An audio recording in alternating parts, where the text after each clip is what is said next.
예수께서 하신 강구대로라는 제목으로 수요 저녁 예배 말씀을 전하겠습니다. 제가 20대 후반 신학교에 다닐 때 한센인들이 계신 그 소록도에 간 적이 있습니다. 우리는 성경에서도 나오는 이 질병에 대해 어느 정도 알고 있습니다. 먼저 저희는 거기에 교회 먼저 가서 예배를 드렸는데요. 예배 시간이 아님에도 불구하고 많은 성도님들이 나오셔서 예배를 함께 드린 기억이 납니다. 성가대석이 꽉 차서 정말로 큰 소리로 함께 예배 드릴 수 있었는데 한센인들이 성가대석에서 정말로 큰 소리로 예배를 드렸기 때문에 제가 기억이 납니다.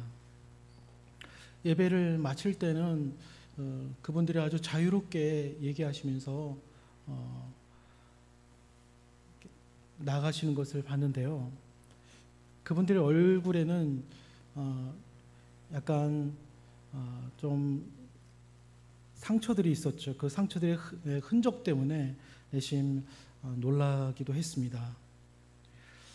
그렇게 교회 두 군데와 병원들을 방문했고요. 그분들의 집도 방문했는데 참 신앙이 많이 크다는 느낌을 받았습니다.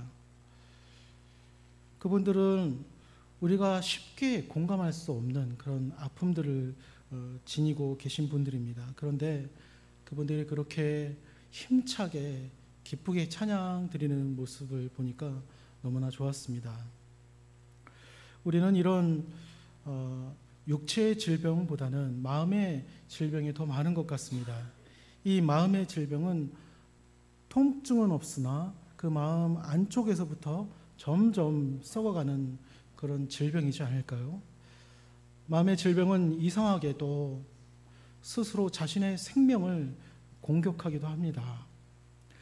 그리스도인들도 이 마음의 질병과 무관하지 않을 것입니다. 어떤 이는 최근까지 나는 다 망가진 인생이야 이렇게 생각하시는 일들도 있었을 것입니다.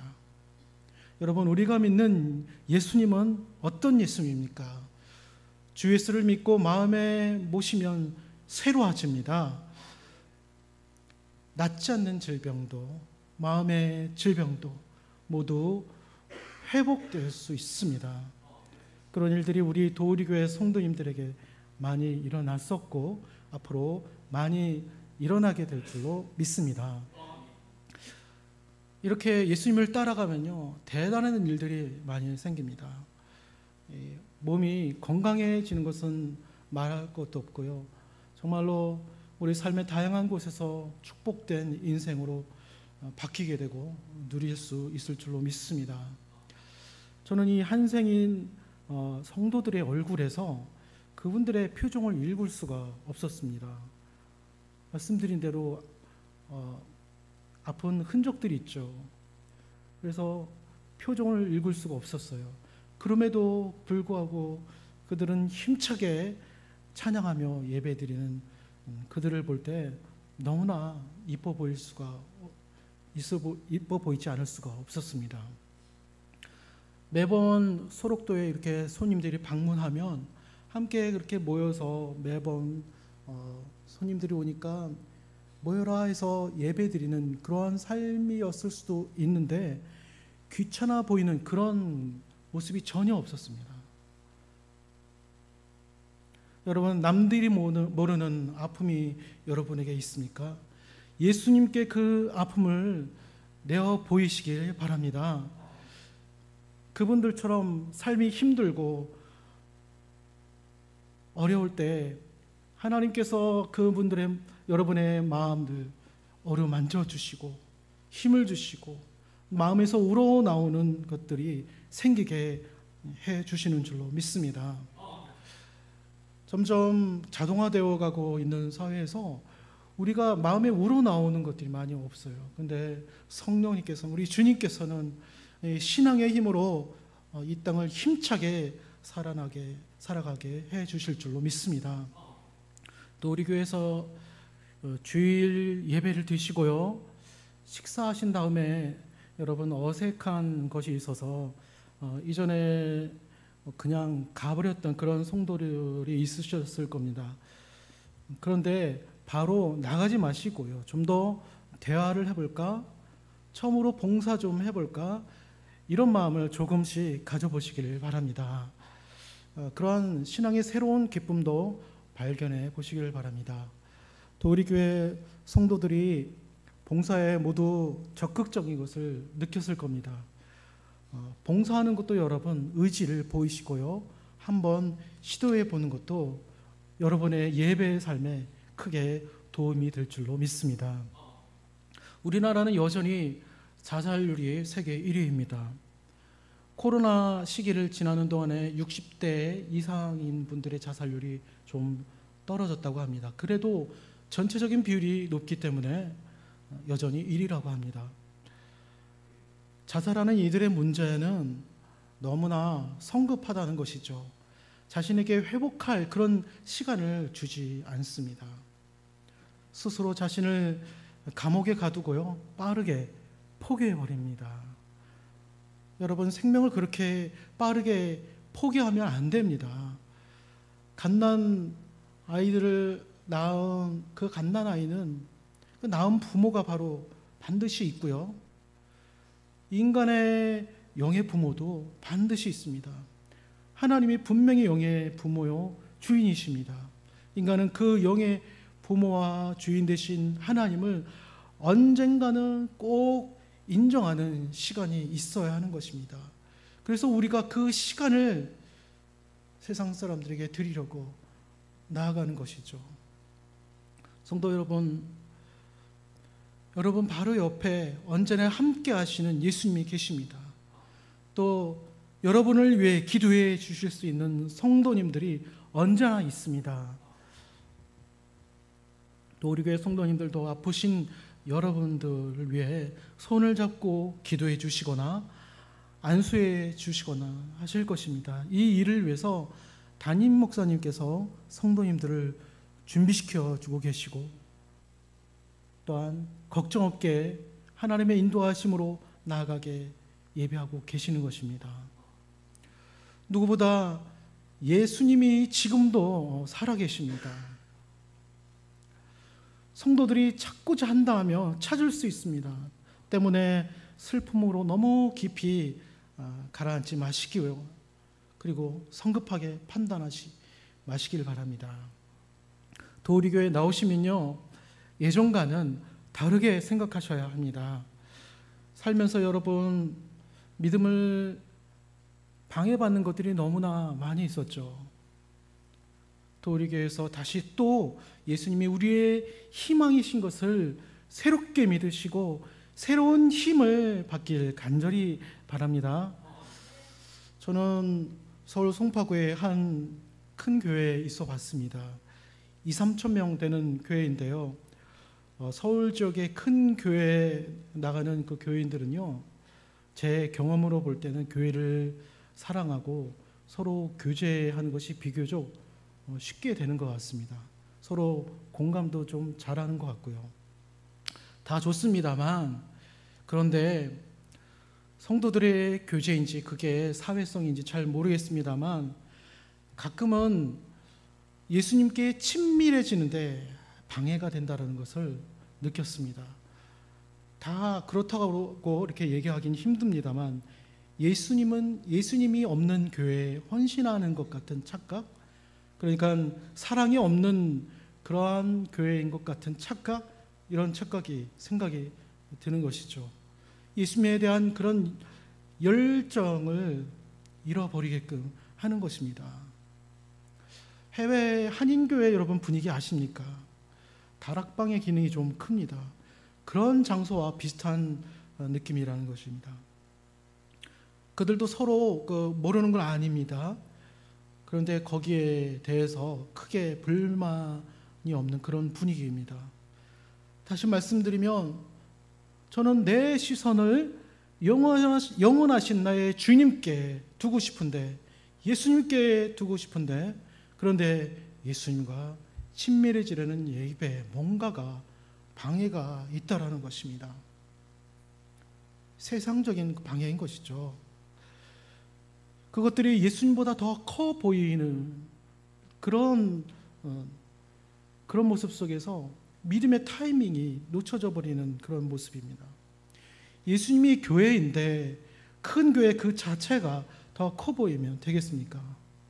성도들을 비교하고 시기하면 되겠습니까? 이게 바로 우리의 믿음, 저의 믿음을 쉽게 만들고 열정을 쉽게 만들었던 것이죠. 그렇다면 우리의 믿음의 열정이 식지 않으려면 어떻게 해야 하겠습니까? 그 방법은 우리가 알고 있습니다. 하나님께서 새롭게 하실 것입니다. 따라서 하나님께 드리는 예배와 기도를 다시 점검하면 되죠. 그러려고 우리가 도우리 교회에 이렇게 나왔지 않습니까? 다른 사람과 비교하거나 시기하지 말고 예수님 앞에 나오셔서 내 문제가 이러이러합니다라고 구체적으로 표현하시는데 더 힘을 내시기를 바랍니다. 성경에 사도 베드로와 요한에 대한 그런 얘기가 있습니다. 예수님께서요, 자신이 어떻게 죽을 것인지 얘기한 것을 듣게 된 베드로는 그럼 저 요한은 어떻게 죽습니까? 이렇게 묻습니다. 그때 예수님은 그를 내가 다시 돌아올 때까지 살아있기를 바란다고 한들 그게 너와 무슨 상관이냐? 너는 나를 따르라 라고 말씀하십니다. 그렇습니다. 우리는 다른 데 보면 안 됩니다. 다른 사람을 보지 말아야 합니다.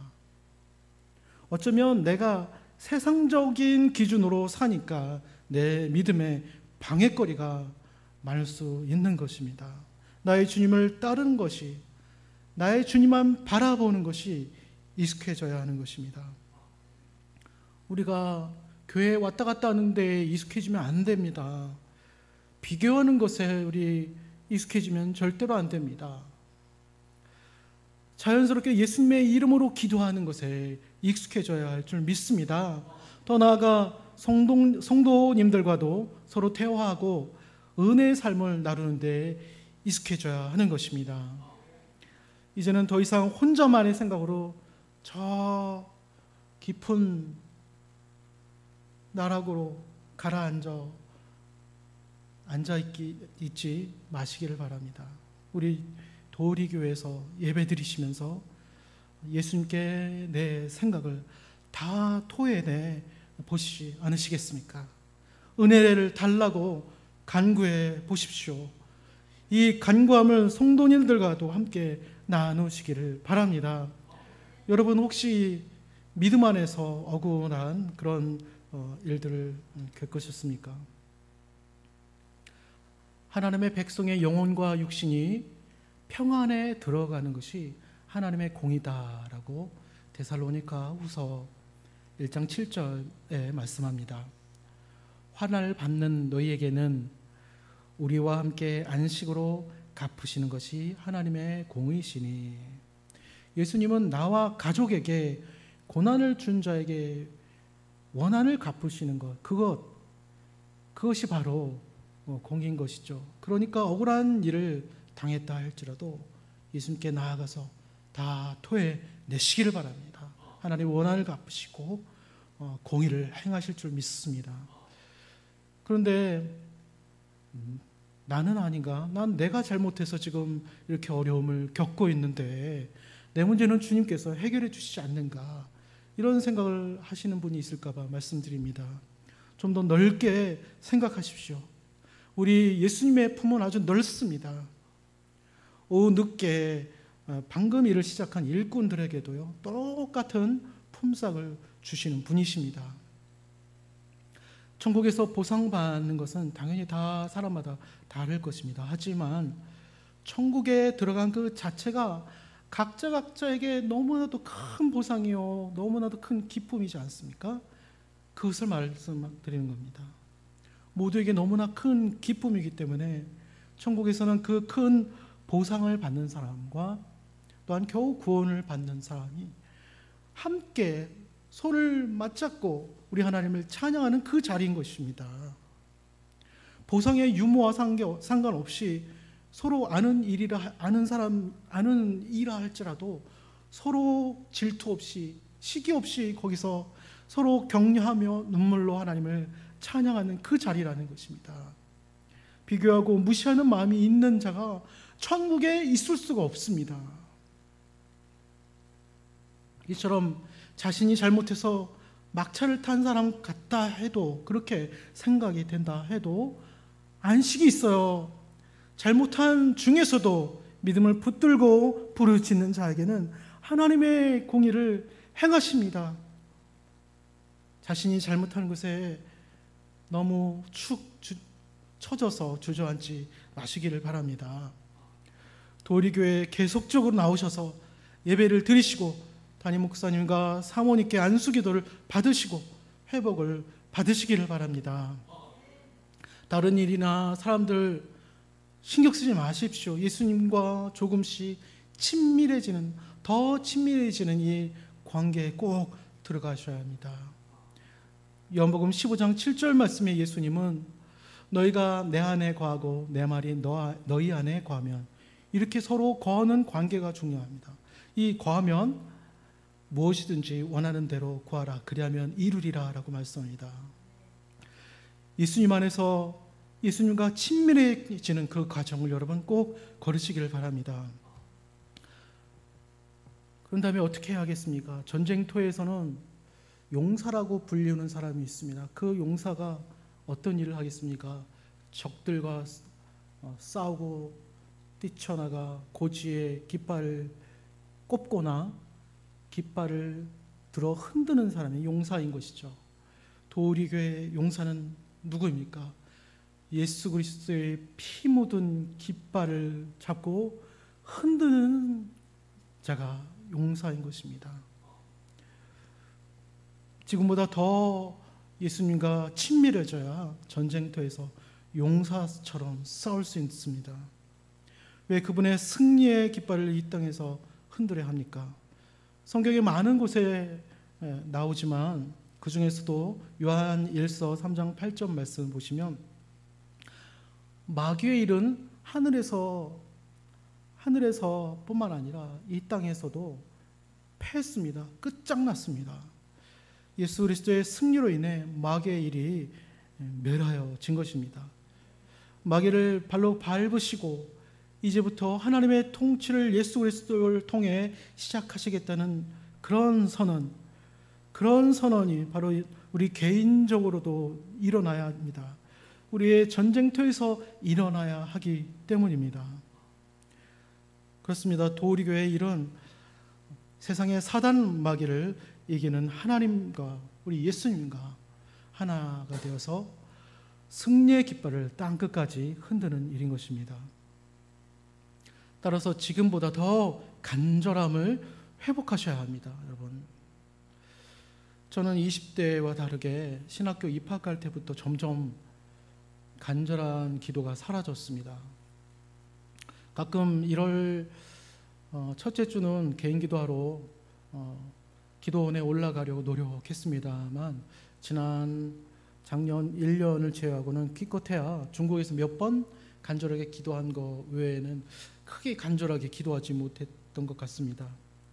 이런 진실치 못한 그런 믿음 때문에 제 삶에 좀 틈이 생긴 것 같았습니다. 간절할 정도로 예수님을 소망하지 못했고요. 급한 일에 쫓기는 그런 삶이었습니다. 또 저는 목회를 배우는 입장이었다 보니까 30대죠. 30대. 각 교회 나름대로의 시스템에 압도되었던 것 같습니다. 20대 젊었을 때 초반부터 교회와 친숙하고 신학이 친숙한 게 아니고 3년 신학을 하고 나서 바로 나가니까 하나같이 교회들이 다 대단해 보이는 것이죠.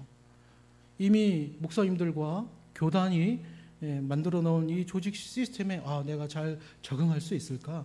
여기에만 신경 썼던 것이죠. 이게 여러분 자랑이 아닌 것이 제가 너무 거기에 신경 쓰다 보니까 예수님과 친밀한 관계를 너무 소홀히 했다. 이걸 좀 말씀드리려고 하는 것입니다. 사실 이 친밀한 관계를 제가 사모하기 때문에 이런 말씀을 쉽게 드리는 것입니다. 그래서 제가 너무 무지했고 어리석고 정말로 악했습니다. 또 우리 교회에 와서 그것을 확실하게 깨달았습니다. 제 신앙이 너무 안일했던 것이죠. 이 자리에서 저와 비슷한 고백을 하시는 분들이 있으실까 봐 혹시 몰라서 말씀드립니다. 우리는 우려야 할 그런 시간을 많이 놓쳤습니다. 그렇지 않습니까? 그만 형식에 익숙해졌습니다. 그래서 이제라도 울면서 간절함으로 나가면 회복될 수 있을 줄 믿습니다. 이제라도 저와 여러분의 눈물샘이 마르지 않게 간구하면 될 줄로 믿습니다. 또 우리 교회가 좋은 이유 중에 하나가 있는데요, 확실해서 좋습니다. 하나님에 관해서 믿음도 확실하고요, 은사와 성령의 능력도 확실하고요, 또 우리 교회의 비전과 목사님의 비전도 확실하고요, 또 성도들 제자로 키우려고 하시는 그런 목사님의 또한 목회 방향도 확실하시고요, 마귀 사탄에게는 또 우리 교회가 사형장일 수 있지만 또 우리 교회 성도들에게는 부활의 장소인 줄로 믿습니다. 예수님의 진실된 종이 되는 장소인 줄로 믿습니다. 마귀와 질병에게 예전에는 억압 받으며 살았지만 앞으로는 마귀를 쫓아내고 질병을 낫게 하는데, 또한 우리의 삶이 더 풍요롭게 사는데 쓰임받는 그런 곳인 줄로 믿습니다. 이사야서 32장 말씀에 안이나 하지 말라라는 그런 말씀이 있습니다. 이사야는 너희 안이란 여인들아, 염려 없는 여인들아 하시면서 포도원과 농경지가 아주 부유한 이 예루살렘 여인들을 향해 경고를 합니다. 그 당시 예루살렘의 아수르가 1년 동안 공격하였던 것이죠. 하지만 어리석게도 결국 이것은 우리가 유리한 편으로 끝날 거야, 큰 걱정 없을 거야, 이렇게 생각하고 있었다는 것이죠. 그러나 예루살렘을 1년 동안 포위하는 동안 먹을 게 다 떨어질 것이다 라는 이사야의 예언의 말씀입니다. 아수르 군대가 예루살렘을 공격한 이유가 무엇입니까? 이 여인들, 부유한 여인들이 영원히 보장될 것만 같았던 부유한 것들, 좋은 땅과 열매 많이 맺는 나무들이, 그것들 때문입니다. 우리가 이렇게 가지고 있는 것에 익숙해지면 어떻게 됩니까? 이분들처럼 안일해지는 것입니다. 그러면 그 즉시 이처럼 사단이 공격이 들어오는 것입니다. 여러분, 그럼 인생이 사단의 공격에 방어하는 데만 급급하며 살면 되겠습니까, 여러분? 이 세상에 든든한 것들을 마음에 뒀다가 하나님의 도우심을 잃어버려야 되겠습니까, 여러분? 따라서 안일한 마음이 확 생기기 전에 내 안에 예수님께 나아가는 그 열정에 문제가 없는지 한번 우리는 확인해 볼 필요가 있는 것입니다. 오늘 본문 24절 말씀에 그 제사장 직분은 갈리지 아니하느니라 라는 그런 말씀이 있습니다. 이 갈리지 않는다 무슨 뜻입니까? 예수님이 그 제사장 직분을 영원히 소유했다라는 뜻입니다. 예수님께서 세상 끝날까지 영원히 속죄해 주신다, 제사장의 일을 하신다, 그런 뜻입니다. 우리는 안일하면 안 됩니다. 이제 저도 안일하게 살지 않게 될 줄로 믿습니다. 영원하신 우리 제사장의 사역이 지금도 계속되고 있지 않습니까? 영원토록 속죄의 사역, 회복의 사역, 거룩한 능력의 사역을 예수님이 지금도 하고 계시는 것입니다. 따라서 저와 우리 모두는 이 사역을 위해서 치유받고 쓰임받게 해달라고 간절히 기도해야 할 때인 것입니다. 간절히 기도하고자 한다면 여러분, 정말로 우리는 성령님께 붙들린 자여야겠습니다. 성령님은 예수님의 생명과 피를 통해 하나님께 나아가도록 하십니다. 하나님의 나라와 새 하늘과 새 땅을 미리 성령님은 경험하게 하십니다. 예수님의 생명의 피와 새 하늘과 새 땅의 놀라운 능력에 여러분 붙들려야 할 것입니다. 에베소서 1장 24절 말씀에 성서원에서 출판한 현대어 성경으로 읽어드리겠습니다. 우리 속에 성령께서 임재하는 것은 하나님께서 우리에게 약속한 모든 것을 실제로 주신다는 보증입니다. 이 말씀대로 도리교에 약속한 모든 것을 실제로 받게 될 줄로 믿습니다. 왜냐하면 도리교회는 우리 주님과 성령께 강력하게 붙들림 받았기 때문입니다. 강하게 임재하는 곳에 약속한 것이 실제로 이루어진다고 하셨기 때문입니다. 이 일을 우리 예수님께서 앞서 행하실 줄로 믿습니다. 또 우리 비전을 꼭 내 것으로 받으셔서 그리스도의 준비된 그릇이 되기를 바랍니다. 오늘 본문 25절에 예수님이 무엇을 하고 계십니까? 25절을 현대어 성경으로 읽어드리겠습니다. 현대어 성경은요, 원어 성경을 풀어서 번역한 말씀입니다. 영원히 살아계신 예수께서는 하나님 우편에 앉아 사람들의 죄를 대신 지시려고 자신이 피를 흘렸다는 사실을 하나님께 상기시켜 드리고 계시기 때문에 자신을 통해서 하나님께로 다가오는 사람들을 완전히 구원하실 수 있습니다 라고 쓰여 있습니다. 우리가 가지고 있는 개역개정본 번역은 그것을 위하여 간구하심이니라 라고 번역되어 있는데, 현대어 성경에서는 자신이 피를 흘렸다는 사실을 하나님께 회상시켜 드리고 계시다라고 번역합니다. 하나님께 회상시켜 드리고 계시다, 이 말씀은 이런 기도이지 않겠습니까?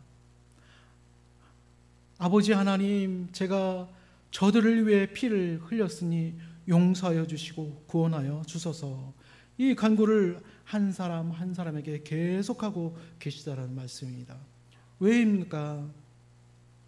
우리 하나님이 자주 잊어버려서 그러십니까? 아니면 우리가 너무 답답하고 너무나 화가 나가지고 우리에게 화를 내서 이 말씀을 계속 반복하시면서 하나님, 저들 용서하여 주시옵소서 이렇게 하시는 겁니까? 아닙니다. 하나님의 섭리와 진리는 예스만 있습니다. 사람이 하나님의 진리에 무조건 예스만 하면 영원한 보상이 뒤따릅니다. 진리는 비밀이 있는 것이죠. 사람의 것과는 여러분 비교가 되지 않습니다. 그래서 예수님의 간구의 기도는 하나님께 드린 예수님의 영원한 피의 간구인 것입니다. 내 피를 통해 기도하는 하나님의 소유된 백성 누구누구가 지금 준비되어 있습니다. 하나님, 그를 용서하여 주시옵소서 라고 간구하시는 영원한 진리의 기도인 것입니다. 그러한 간구하심은 수천 번, 수만 번 반복되어도 감격스러운 여러분 간청인 것입니다. 하나님의 영원한 피의 간구로 인해 예수님께 나오려고 마음 먹는 자들을 모두 다 구원하실 수 있는 것입니다. 그렇습니다. 우리와 온 나라를 구원하시려는 피의 언약의 간청 소리, 예수님의 간구하시는 피의 소리가 여러분 들리시기를 간절히 원합니다. 여러분, 교회의 예배와 사역은 기도의 순종이 따라와야 합니다. 히브리서 5장 7절에 예수님이 심한 통곡과 눈물로 간구와 소원을 올렸다라고 합니다. 여러분, 이 예수님의 눈물은 인류의 구원을 앞에 두고 흘리신 눈물이기 때문에 여러분 슬픔의 눈물이겠습니까? 아닙니다. 감격의 눈물일 줄로 믿습니다. 우리의 기도도 감격의 눈물이 있어야 합니다. 우리의 기도도 구원과 억압에서의 자유와 그들이 얻는 믿음의 실체들을 바라보면서 감격의 눈물이 여러분 맺혀야 하는 것입니다. 또 예수님이 간구하실 때는 이마에 땀방울이 핏방울처럼 되었다라는 말씀이 있지 않습니까? 그러한 간절한 기도를 우리도 경험해야 하는 것입니다. 저도 우리 도우리 교회에서 느낀 점이 참 많습니다. 목사님의 기도와 또한 도우리 교회 훈련을 통해서 실제로 기도해야겠구나 이런 사인이 온 적이 있었습니다. 음성이나 환상은 아니었어요. 그래서 그런지 집에서 이런 사인이 왔는데도 제가 기도 안 하고 귀찮아져서 좀 그랬는데 그런 적이 몇 번 있더라고요. 기도를 안 하면요 이런 사인조차도 안 와요. 이 보십시오. 순종이 이렇게 어렵습니다. 이런 상태에서 정말 더 은사를 받는다거나 또 성령님의 음성을 확실히 듣는다거나 이럴 때 순종 안 하면 큰 문제가 생길 것 같습니다. 지금 이 자리에 열심히 순종하시고 훈련하시는 분들이 많이 계신 줄 압니다. 그런 성도님들은 이런 경험을 하시지 마셔야 됩니다. 정말로 바로바로 우리 예수님처럼 또한 우리 목사님이 경험하신 것처럼 그렇게 바로바로 우리 순종하는 여러분이 되셔야 합니다. 또 우리 교회 그 개척과 고난의 간증을 주일 예배일 때 여러분 들으셨죠?